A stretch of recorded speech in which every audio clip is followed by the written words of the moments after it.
오늘 이 말씀, 이 본문의 이야기는 신앙생활을 하는 우리에게 어떤 이런 메시지를 주는 것 같습니다. 정말 주님을 위한 일은 무엇인가? 정말 주님을 위한 일은 무엇인가?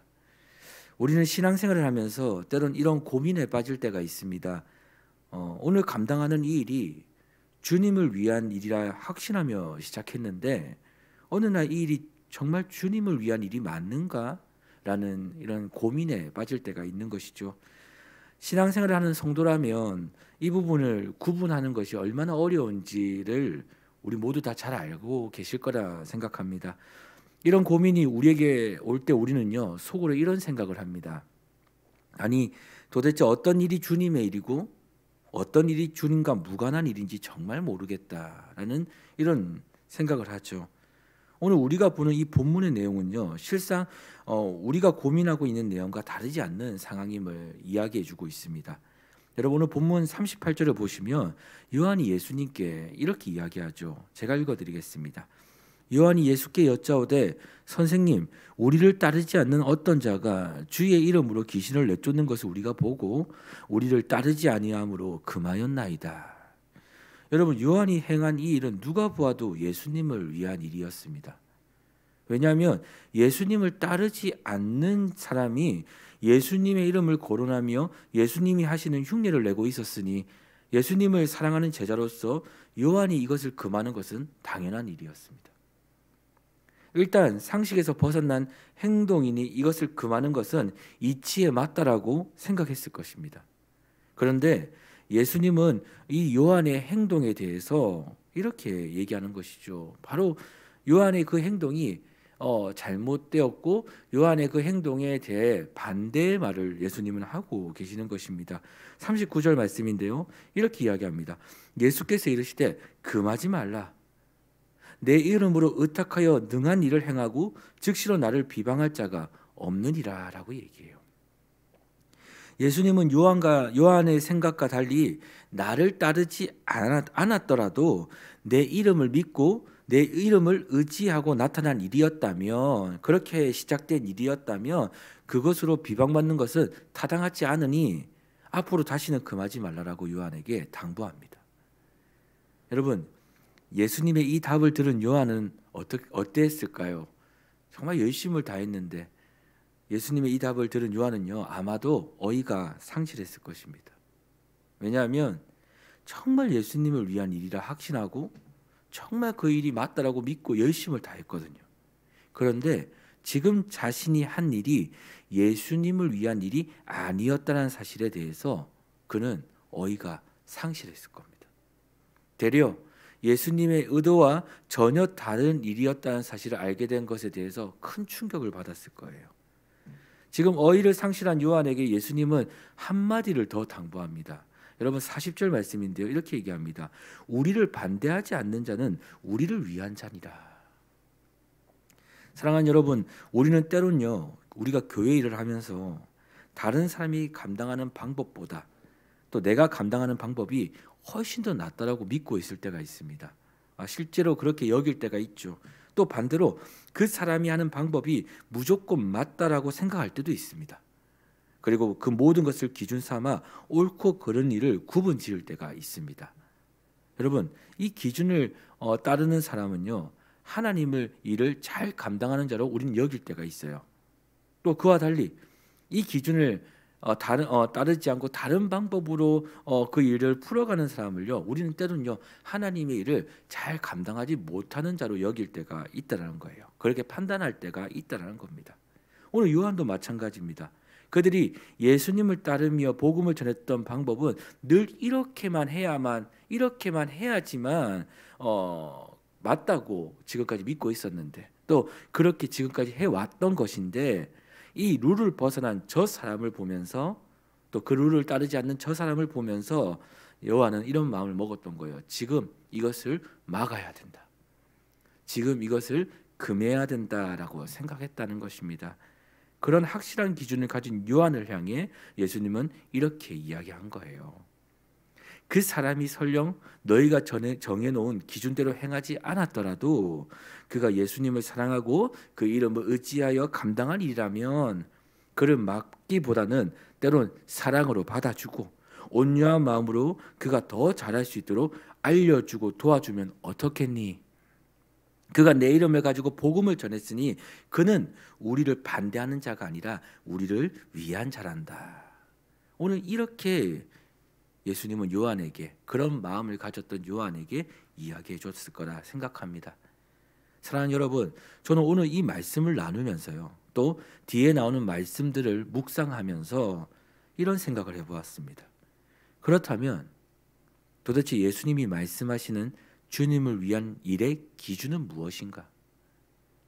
사랑하는 여러분, 저는 그 기준을 예수님이 우리를 향한 최대의 관심사가 아닌가라는 생각을 해봤습니다. 여러분, 예수님께서 우리를 보실 때 무엇을 가장 먼저 보시겠습니까?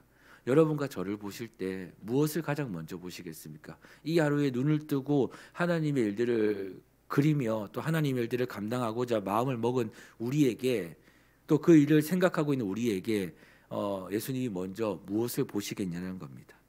여러분, 예수님은요, 우리의 있고 없고를 먼저 보시는 분이 아니십니다. 예수님은요, 우리의 잘됨과 못됨을 먼저 보시는 분이 아니십니다. 또 예수님은 오늘 여러분의 열심과 또 열심을 내지 않았던 그 모습을 먼저 보시는 분이 아니십니다. 물론 이 모든 것을 다 돌아보십니다. 하지만 예수님이 먼저 보시는 것은 바로 무엇이냐? 바로 여러분과 저의 중심입니다. 중심입니다. 예수님의 관심사는 무엇이냐면 여러분과 저의 중심입니다. 오늘 이 일을 하고자 하는 여러분과 저의 중심입니다. 여러분, 어떤 중심을 가지고 사는가? 또 어떤 중심을 가지고 일하는가? 어떤 중심을 가지고 내 이웃을 대하는가? 이 중심을 다른 말로 하면요, 여러분, 동기입니다. 동기. 여러분, 이렇게 또 표현할 수 있겠죠. 그럼 어떤 동기로 오늘 하루를 살아가는가? 어떤 동기로 지금의 일을 감당하고 있는가? 어떤 동기로 내 옆에 또 내 주변의 이웃을 대하고 있는가? 오늘 본문에서 예수님을 따르지 않았지만 예수님의 이름을 의지하여 귀신을 내쫓은 자를 막았던 요한의 동기는 그렇다면 무엇인가? 오늘 이것에 대해서 한번 고민해 볼 필요가 있다는 것입니다. 여러분, 예수님은 우리의 중심, 즉 동기를 너무나도 중요하게 여깁니다. 오늘 이 일이 안 맞는 것 같지만 여러분의 동기가 하나님 앞에 허락받고 그것이 통과되었다면 그 마음을 우리의 동기가 하나님 앞에 진실됨으로 연락되었다면 여러분, 오늘 이 일이 아닌 것 같지만 하나님은 그 일을 통해서 열매를 맺게 하십니다. 그 동기가 선하기 때문에. 때로는 여러분, 그 동기가 불순할 때가 있습니다. 때로는 이 일이 맞다라고 믿고 우리는 당연히 이 일이 맞다고 생각하지만 우리의 동기가 하나님의 뜻과 전혀 무관할 때가 있어요. 우리의 감정, 우리의 생각, 우리의 어떤 여러 가지 것들이 그 그것이 동기가 될 때가 있습니다. 그때 그것에 대한 열매가요, 아무리 일이 맞다고 여기지만 그렇게 나타난다는 것입니다. 여러분, 마가복음 9장의 내용의 전체를 읽다 보면요, 요한이 그 사람을 막았던 이유는 어떤 것인가에 대해서 한번 좀 약간 추측해 볼 수 있고요. 사실은 그렇게 비춰진 것을 볼 수 있습니다. 사실은 이 마가복음 9장 이야기는 지금 제자들의 싸움이 일어났죠. 누가 크냐? 누가 작냐? 지금 기득권 싸움에서 지금 난리가 났습니다. 이 9장의 이야기는 그런 이야기입니다. 그러니까 오늘 사실은 이 기득권 싸움의 일종의 여러 가지 것들이 지금 사실 9장에 다 담겨져 있다고 보셔도 과언이 아닙니다. 누가 더 예수님께 잘 보일까? 저 사람보다 내가 더 잘 보여야지라는 이런 마음, 또 내가 더 나은 사람이 되어야지라는 이런 동기. 요한도 이런 마음에서 서로가 서로를 또 그 사람을 대하고 있었는지 모르겠습니다. 그래서 예수님은 그에게 이런 동기에서 시작되는 모든 것은 싸움이고 분열임을 이야기해 주신 것입니다. 그래서 오늘 마지막 절에 보면 서로 화목하라는 거예요. 화목하라. 사랑하는 여러분, 오늘 우리는 주님의 일을 감당하는 사람들입니다. 그렇다면 우리는 무엇으로 주님의 일을 감당해야 할까요? 그것은 바로 내 마음의 동기를 살피는 것입니다. 오늘 내 동기가 내 감정에서 시작된 것인지, 오늘 내 동기가 내 결핍에서 시작된 것인지, 오늘 내 동기가 내 열등감에서 시작된 것인지를 살피는 것입니다. 그리고 그렇게 살폈던 그 동기를 하나님이 기뻐하시는 동기로 변화되기를 구해야 합니다. 하나님이 기뻐하시는 동기는 바로 이것입니다. 마태복음 6장 33절인데요. 그런즉 너희는 먼저 그의 나라와 그의 의를 구하라. 그리하면 이 모든 것을 너희에게 더하시리라. 나의 나라에서 하나님의 나라로 바뀌는 겁니다. 나의 일에서 하나님의 일로 바뀌는 것입니다. 내 중심에서 하나님의 중심으로 바뀌는 것입니다. 그때 내 안에 하나님이 채워주시는 은혜가 있다는 것입니다. 하나님의 것으로 채워질 때 여러분 어떤 일이 생기는 줄 아십니까? 진짜 주님의 일들을 감당할 수 있는 힘이 생깁니다. 기쁨이 있어요. 그 안에는요 화평이 있습니다. 그 안에는요 사랑이 있습니다. 그 안에는요 하나님이 주시는 열매들이 주렁주렁 맺히게 됩니다. 그래서 여러분 그 주변에 무엇보다 그 사람이 가는 곳곳마다 하나님께 인정받은 동기를 가지고 일하는 사람이 가는 곳곳마다 어떤 일이 벌어지냐, 바로 화평케 되는 축복이 일어납니다. 그 사람이 가는 곳마다 하나가 돼요. 그 사람이 가는 곳마다 그곳이 밝아집니다. 그 사람이 가는 곳마다 그곳이 유순해집니다. 그냥 모든 그 무거웠던 것들이 다 풀어지는 느낌이 듭니다. 긴장됐던 모든 것들이 갑자기 편안하게 됩니다. 사랑하는 여러분, 오늘 우리가 감당하고 있는 주님의 일은 우리는 어떤 동기에 따라 그 열매가 나타납니까? 콩 심은 데 콩 나고 팥 심은 데 팥 나듯이 여러분 오늘 이 하루도요 내 중심 즉 동기라는 씨앗을 잘 만들어서 그것을 이 하루 가운데 심어 하나님이 주시는 열매가 오늘 우리의 삶에 임하기를 간절히 소망합니다. 여러분 그에 따른 열매는 누가 주시냐? 하나님이 주십니다. 열매는 하나님의 몫입니다. 오늘 우리가 해야 될 건 무엇인가? 씨앗을 잘 만드는 거예요. 오늘 여러분과 제가 해야 될 일들이 많습니다. 하나님의 일들이 많습니다. 저희 사역자들도 하나님의 일들이 너무 많습니다. 그런데 오늘 우리가 살펴야 될 것은 무엇이냐면 우리의 동기입니다. 오늘 이 일을 왜 하지? 하나님 제가 오늘 이 일을 왜 합니까? 그 안에 사랑이 있습니까? 그 안에 영혼을 향한 사랑이 있습니까? 아니 이 일을 왜 합니까? 하나님 나라를 꿈꿉니까? 아니면 저의 유익을 꿈꿉니까? 저의 욕심이 여기에 있습니까? 이런 것들을 이 하루 가운데 살피죠.